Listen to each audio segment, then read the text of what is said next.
আওলাদের মধ্যে বরকত হয়। বাদাল মাগরিব আল্লাহ বিনা নামাজ 6 রাকাত অথবা 20 রাকাত আমরা আদায় করবার চেষ্টা চালায়া যাব। সবাই বলি ইনশাআল্লাহ। আর আমরা আল্লাহর জিকির করব, সবাই বলি ইনশাআল্লাহ।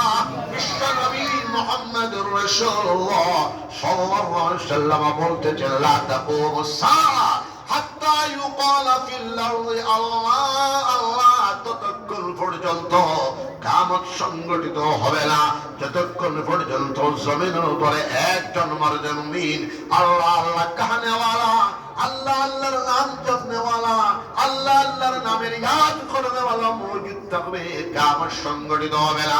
বিশ্বনবী মুহাম্মদুর রাসূলুল্লাহ সাল্লাল্লাহু আলাইহি ওয়াসাল্লাম বলতেছেন, আল্লাহর জিকির করলে 100টা ফায়দা হওয়া যায়। আল্লাহর জিকির করলে রিজিকের মধ্যে বরকত হয়, আল্লাহর জিকির করলে মালের মধ্যে বরকত হয়, আল্লাহর জিকির করলে আওলাদের মধ্যে বরকত হয়, আল্লাহর জিকির করলে কুওয়াতে ঈমানিয়া, কুওয়াতে কলবিয়া, কুওয়াতে রূহানিয়া, কুওয়াতে জিসমানিয়া পয়দা হয়।